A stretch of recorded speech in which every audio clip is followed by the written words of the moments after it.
Arjun Reddy and యానిమల్లో ఈ రెండు షాట్స్ని observe చేయండి. రెండిట్లో కూడా ఒక సింపుల్ డిజాల్వ్ ట్రాన్సిషన్ వాడడం జరిగింది. ఫస్ట్ షాట్ లో హీరో మందు తాగలా పడుకున్నప్పుడు ఇదే sofa, this is where we shot. We kept it very realistically as the mood is being driven, I mean superimpose dissolve తో. జనరల్ గా ఏదైనా ఒక ఫ్లాష్ బ్యాక్ ఎపిసోడ్ ని లేదా ప్యాసేజ్ ఆఫ్ టైం ని చూపించడానికి డిజాల్వ్ అనే ట్రాన్సిషన్ వాడడం మనం చాలా సినిమాల్లో చూసే ఉంటాం. కానీ సందీప్ రెడ్డి వంగ ట్రాన్సిషన్ ఎక్కడ స్టాండ్ అవుట్ అవుద్ది అంటే స్టోరీ పరంగా ఆ పర్టికులర్ సీన్కి ఎమోషనల్గా ముందు వెయిట్ ఉంటుంది. అలాగే విజువల్తో పాటు సౌండ్ని, మ్యూజిక్ని ట్రాన్సిషన్లో ఇంక్లూడ్ చేయడం వల్ల సినిమాటిక్ ఎఫెక్ట్ ఇంకా బలంగా ఉంటుంది.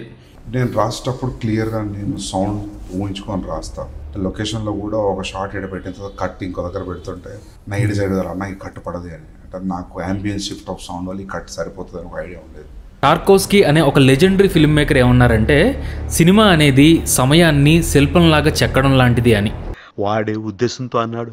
నిజంగానే ఆయనే ఉద్దేశంతో అన్నాడో తెలియదు కానీ నాకైతే ఒక సినిమాలో కథని కావలసినట్టు చెక్కడానికి మాత్రం ఎడిటింగ్ అనేది చాలా హెల్ప్ అవుతుంది అనిపిస్తుంది. దీనికి present most popular example Sandeep Reddy Vanga. బేసిక్గా నా దృష్టిలో అయితే ఒక ఫిల్మ్ మేకర్లో స్కిల్ ఎక్కడ కనిపిస్తుంది అని అడిగితే కేవలం రైటింగ్తోనే కాకుండా యాక్టర్ల పర్ఫార్మెన్స్తో, సినిమాటోగ్రఫీతో, సౌండ్ డిజైన్తో, మ్యూజిక్తో, ఎడిటింగ్తో, కాస్ట్యూమ్స్తో, సెట్ డిజైన్తో ఇలా రకరకాల ఆర్ట్ ఫామ్స్తో కలిపి కథ చెప్పగలిగితే కనుక ఆ ఫిల్మ్ మేకర్కి స్టోరీ టెల్లింగ్ స్కిల్ ఉంది అనుకోవచ్చు. సందీప్ రెడ్డి వంగ అలాంటి ఒక skilled film maker and craftsmen. So movie lovers, Sandeep Reddy Vanga సినిమాల్లో ఎడిటింగ్ ద్వారా స్టోరీ టెల్లింగ్ని ఎలా ఎన్హాన్స్ చేశారో ఈ వీడియోలో మనం మాట్లాడుకుందాం. సరే, మెయిన్ టాపిక్లోకి వెళ్ళే ముందు ఎడిటింగ్ గురించి ఒక చిన్న ఇంట్రో ఇస్తాను. యాక్చువల్గా చాలామంది ఎడిటింగ్ అనగానే సినిమాని స్లోగా లేదా ఫాస్ట్గా కట్ చేయడానికి మాత్రమే అనుకుంటారు. కానీ ఫ్యాక్ట్ ఏంటంటే రైటింగ్ తర్వాత సినిమా నిజంగా తయారయ్యేది ఎడిటింగ్ టేబుల్ మీదే. ఇది ఒక invisible and most important aspect of film making. ఇలా ఎందుకన్నానంటే బేసిక్గా మ్యూజిక్ అంటే చెవులకు వినిపిస్తుంది, యాక్టింగ్, విజువల్స్ ఇవన్నీ కూడా కళ్ళకు కనిపిస్తాయి. కానీ ఎడిటింగ్ ఒక్కటే మనం సబ్కాన్షియస్గా ఫీల్ అవుతాం. Oscar winning editor Walter Murch అనే ఆయన ఎడిటింగ్ మీద in the blink of an eye అనే ఒక బుక్ రాశారు. అందులో రూల్ ఆఫ్ 6 అని చెప్పి ఒక షాట్ నుండి ఇంకో షాట్ కట్ చేయడానికి ఒక 6 ప్రిన్సిపల్స్ని చెప్పారు. అందులో ఆయన మెయిన్గా స్టోరీ, ఎమోషన్, రిథమ్ ఈ 3 ఎడిటింగ్లో చాలా ముఖ్యమైన ఎలిమెంట్స్ అన్నారు. సో సందీప్ రెడ్డి వంగ సినిమాల్లో ఎడిటింగ్ పరంగా అనలైజ్ చేస్తే కట్స్, ట్రాన్సిషన్స్ ఇవన్నీ కూడా ఈ 3 క్రైటీరియాలని సాటిస్ఫై చేస్తాయి. ఇందులో మొదటిది స్టోరీ అనగానే మనందరికీ తెలిసిందే. అసలు కథ ఏంటి, ఆ కథలో క్యారెక్టర్ ఎటు వెళ్తుంది అనేది ఎడిటింగ్లో చూసుకోవాలి. ఇక రెండోది ఎమోషన్, అంటే సీన్ని, షాట్ని కట్ చేసేటప్పుడు ఎమోషనల్ పర్పస్ ఏంటి, ఆడియన్స్ ఆ సీన్కి ఎలా ఫీల్ అవ్వాలి అనేది ఆలోచించాలి. ఇక మూడోది రిథమ్. యాక్చువల్గా చాలామంది రిథమ్ అనగానే ఏదో ఫాస్ట్గా కట్ చేయడం ఏమో అనుకుంటారు. కానీ రిథమ్ అంటే ఆర్గానిక్ అండ్ ఇంటెన్షనల్ ఫ్లో. అంటే సపోజ్ ఒక సీన్ని ఎక్కడ స్లో చేయాలి, ఎక్కడ ఫాస్ట్గా చూపించాలి, మ్యూజిక్ ఎక్కడ పడాలి, సౌండ్ ఎఫెక్ట్స్ ఎక్కడ హైలైట్ అవ్వాలి, బ్రీతింగ్ స్పేస్ ఎంత ఉండాలి, ఇలాంటివన్నీ కరెక్ట్గా డిజైన్ చేసి ఆడియన్స్కి అనుకున్న ఎఫెక్ట్ ఇవ్వడానికి ఈ రిథమ్ అనేది చాలా ముఖ్యమైనది. సో సినిమా లవర్స్, మీరు నెక్స్ట్ ఎప్పుడైనా ఒక సినిమాలో ఎడిటింగ్ ఎలా ఉందో తెలుసుకోవాలి అనుకుంటే scene by scene, emotion, story and rhythm ఈ మూడింటిని ఎలా మెయింటైన్ చేశారో ఒకసారి అబ్జర్వ్ చేయండి. మీకే కొన్ని కొత్త ఇన్సైట్స్ అర్థమవుతాయి. ఇకపోతే ఇప్పుడు మనం సందీప్ రెడ్డి వంగ, అర్జున్ రెడ్డి అండ్ యానిమల్ ఈ 2 సినిమాల్లోనూ ప్యూర్లీ ఎడిటింగ్తో కథని ఎలా నేరేట్ చేశారో ఒక 5 పాయింట్స్లో ఎక్స్ప్లెయిన్ చేస్తాను. ముందుగా number 1, present and past art of cutting A flash back. Arjun Reddy and animal ఈ 2 కూడా బ్యాక్ అండ్ ఫోర్త్ స్క్రీన్ ప్లేతో, అంటే ప్రజెంట్ జరిగే స్టోరీతో పాటు ఫ్లాష్ బ్యాక్ ఎపిసోడ్లు కూడా సైమిల్టేనియస్గా ప్లే అవుతూ ఉంటాయి. ఇలా పాస్ట్ని, ప్రజెంట్ని ఎడిటింగ్తో కనెక్ట్ చేసిన విధానం చాలా బాగుంటుంది. సపోజ్ అర్జున్ రెడ్డిలో హీరో ఇంట్లో పనిచేసే పని మనిషి గ్లాస్ని పగలగొట్టే సీన్ ఉంటుంది. దాని నుండి ఫ్లాష్ బ్యాక్లో హీరోయిన్ కాలికి గ్లాస్ గుచ్చుకున్నటువంటి షాట్కి కట్ అవుతుంది. అలాగే ఇదే ఫ్లాష్ బ్యాక్లో ఒక సాంగ్ మాంటేజ్లో Arjun and Preethi love making నుండి ప్రజెంట్ అర్జున్ ఉన్న ఐసోలేషన్కి, డిప్రెషన్కి షార్ట్ డిజాల్వ్ అవుతుంది. కాలికి గాయం కూడా అలాగే ఉంటుంది. ఇలా చిన్న చిన్న సటిల్ ట్రాన్సిషన్స్తో, ఎడిటింగ్ చాయిస్లతో ఇంతకుముందు మనం మాట్లాడుకున్నటువంటి ఎమోషన్, స్టోరీ, రిథమ్ ఈ మూడింటిని పర్ఫెక్ట్గా అచీవ్ చేయగలిగారు సందీప్ రెడ్డి వంగ. దీనివల్లే ఆడియన్స్కి సబ్కాన్షియస్గా ఈ పాస్ట్ అండ్ ప్రజెంట్ మధ్యలో అర్జున్ రెడ్డి లైఫ్ ఎంతలా చేంజ్ అయిందో చూపించారు. అలాగే యానిమల్ సినిమాని తీసుకుంటే ఇందులో కూడా పాస్ట్కి, ప్రజెంట్కి ట్రాన్సిషన్స్ క్రియేటివ్గా, ఇంపాక్ట్ఫుల్గా ఉంటాయి. హీరో తన సిస్టర్కి సారీ చెప్పే షాట్ నుండి చిన్నప్పుడు ఫ్లాష్ బ్యాక్లో అదే సిస్టర్కి ర్యాగింగ్ జరిగినప్పుడు కాపాడే సీన్కి, అలాగే ఫ్లైట్లో ఫస్ట్ నైట్ తర్వాత మౌంటైన్ని తప్పించుకునే షాట్ నుండి ఆకాశం నుండి మళ్ళీ అదే ఆకాశానికి డిజాల్వ్ అవుతుంది, ఫ్లాష్ బ్యాక్ ఎండ్ అయిపోతుంది.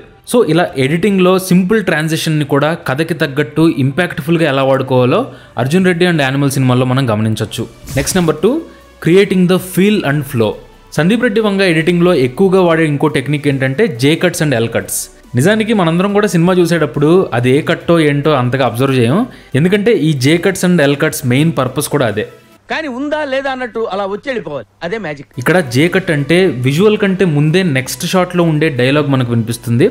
అదే ఎల్ కట్ అంటే ఎగ్జిస్టింగ్ షాట్లో ఉండే డైలాగ్ నెక్స్ట్ షాట్లో విజువల్తో ట్రావెల్ అవుద్ది. అంటే సింపుల్గా బేసిక్గా మాట్లాడుకుంటే ఒక ఫ్లోని ఫీల్ని క్రియేట్ చేసి మనకి తెలియకుండానే ఎక్కువ ఇన్ఫర్మేషన్ తెలియజేయడం ఈ జే కట్ అండ్ ఎల్ కట్ యొక్క మెయిన్ ఉద్దేశం. యానిమల్ అండ్ అర్జున్ రెడ్డి రెండిట్లో కూడా చాలా జే కట్స్ అండ్ ఎల్ కట్స్ ఉంటాయి. ఇలాంటి చిన్న చిన్న ఎడిటింగ్ చాయిస్ల వల్లే సినిమా 3 hours 3.5 hours ఉన్నా కానీ ఎక్కడ బోర్ కొట్టకుండా కాన్స్టెంట్గా మిమ్మల్ని ఎంగేజ్ చేస్తుంది, కంపెల్లింగ్గా ఉంటుంది. Next number 3, art of background score. Sandeep Reddy Vanga trade mark music choice గురించి సపరేట్గా చెప్పక్కర్లేదు. ఈయన బ్యాక్గ్రౌండ్ స్కోర్తో సినిమాని ఎక్కడికి తీసుకెళ్తారో మనందరికీ తెలుసు. అయితే ఎడిటింగ్ పరంగా చూసినప్పుడు బ్యాక్గ్రౌండ్ స్కోర్ ఎక్కడ ఎంత ఉండాలి అనేది మాత్రం ఖచ్చితంగా క్రియేటివ్ చాయిసే.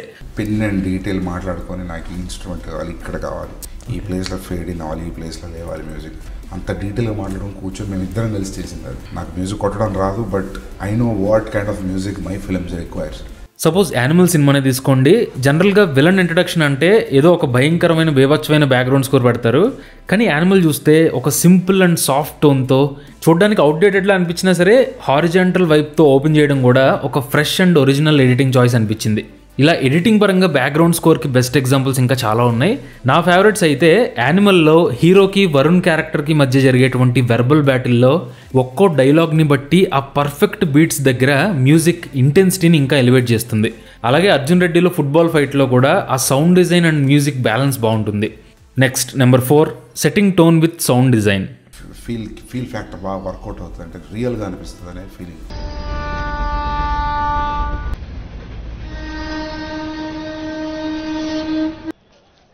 నాయనమ్మ చనిపోయిందిరా. కంపారిటివ్లీ సౌండ్ డిజైన్తో సీన్లో ఇంపాక్ట్ తీసుకురావడం అనేది అర్జున్ రెడ్డిలో ఎక్కువగా వినిపిస్తుంది. దీంట్లో సింక్ సినిమా అండ్ 4 Frames టీమ్కి ఖచ్చితంగా క్రెడిట్ ఇవ్వాలి. So Sandeep Reddy and team చేసినటువంటి ఆ sound design Arjun Reddy cinema ఆ లెవెల్లో ఇంపాక్ట్ క్రియేట్ చేయడానికి బాగా హెల్ప్ అయింది. ఇక ఫైనల్గా number 5, connecting the dots. Sandeep Reddy Vanga ఆయన సినిమాల్లో సీన్ టు సీన్ ఆడియన్స్లో క్యూరియాసిటీని క్రియేట్ చేస్తూ ఉంటారు. అది రైటింగ్తోనా ఎడిటింగ్తోనా లేదా రెండింటి కాంబినేషన్తోనా అనేది కరెక్ట్గా చెప్పలేం, కానీ ఒక టిపికల్ హీరో ఎంట్రీ సీన్ దగ్గర నుండి కామెడీ, యాక్షన్, రొమాన్స్ ఇలా డిఫరెంట్ ఎమోషన్స్ని ఒక కనెక్టింగ్ డాట్స్ లాగా డిజైన్ చేసుకుంటారు. సపోజ్ యానిమల్ సినిమాలో అండర్వేర్ సీక్వెన్స్ని తీసుకోండి. ఇందులో అండర్వేర్ని సెటప్ చేయడానికి 4 సీన్లు ఉంటాయి. వాళ్ళ బావని చంపిన తర్వాత కజిన్స్తో మాట్లాడేటప్పుడు అండర్వేర్ని మెన్షన్ చేస్తాడు. అలాగే ఇంట్లో పనులతో మాట్లాడేటప్పుడు కూడా అండర్వేర్ గురించి గొడవ చేస్తాడు. తర్వాత గన్స్ డీలర్ ఫ్రెడ్డీ కూడా గన్ కాల్చేటప్పుడు టైట్ అండర్వేర్ వేసుకోమంటాడు. ఇవన్నీ అయిన తర్వాత లాస్ట్లో ఆ pay off perfect mass moment అవుతుంది. అలాగే అర్జున్ రెడ్డిలో ఈ కనెక్టింగ్ డాట్స్కి ఒక ఎగ్జాంపుల్ ఏంటంటే ఫ్లాష్ బ్యాక్లో ఫుట్బాల్ మ్యాచ్ ఓపెన్ చేసేటప్పుడు మీరు గమనిస్తే ట్రోఫీ షాట్ పడుతుంది. దాని నుండి వెనక్కి వెళ్ళి ఫైట్ అయిన తర్వాత ఆ సీక్వెన్స్ మళ్ళీ ట్రోఫీ షాట్తోనే ఎండ్ అవుతుంది. అంటే ఇలా షార్ట్లో ఒక ట్రోఫీని చూపించినప్పుడు ఆడియన్స్లో ఆటోమేటిక్గా ఒక క్యూరియాసిటీ బిల్డ్ అవుతుంది. ఆ ట్రోఫీని హీరో గెలుచుకుంటాడు అని అందరికీ తెలుసు, కానీ ఎలా అనే క్వశ్చన్కి నెక్స్ట్ సీక్వెన్స్ ఆన్సర్ ఇస్తుంది. ఇదే కాదు, యానిమల్లో కూడా హీరో సిస్టర్స్తో కొన్ని సీక్వెన్స్ ఉంటాయి. ఇవన్నీ కూడా కనెక్టింగ్ డాట్స్కి బెస్ట్ ఎగ్జాంపుల్స్. అలాగే అర్జున్ రెడ్డిలో ఇద్దరు బ్రదర్స్ మధ్య జరిగే ఫైట్ సీక్వెన్స్ని కూడా సడన్గా కట్ చేసి ఇద్దరు కూర్చుని మందు తాగే షాట్ కూడా ఈ కనెక్టింగ్ డాట్స్కి ఎగ్జాంపుల్గా తీసుకోవచ్చు. బేసిక్గా నా పాయింట్ ఏంటంటే సందీప్ రెడ్డి వంగ రాసుకునే సీన్స్లో ఆల్రెడీ ఒక రా ఇంటెన్సిటీ అండ్ ఒరిజినాలిటీ ఉంటాయి. వాటిని స్టోరీ, ఎమోషన్, రిథమ్ వీటికి తగ్గట్టు ఎడిటింగ్లో ఇంకా బాగా ఎన్హాన్స్ చేస్తారు. సో అందుకే థియేటర్ నుండి బయటకు వచ్చిన తర్వాత కూడా ఆ ఇంపాక్ట్ అలా కంటిన్యూ అవుతుంది. ఫైనల్గా నేను ఫీల్ అయ్యేది ఏంటంటే Arjun Reddy or animal A cinema అయినా ఎలాంటిదైనా పర్సనల్గా మీకు నచ్చినా నచ్చకపోయినా you can't ignore the craft and impact of the movie. ఒక ఫిల్మ్ మేకర్గా ఇది మాత్రం ఒక రేర్ క్వాలిటీ. ఇదే ఇంపాక్ట్ నెక్స్ట్ రాబోయే సినిమాల్లో కూడా కంటిన్యూ అవుతుంది అని ఆశిస్తూ వీడియోని ఎండ్ చేస్తున్నాను.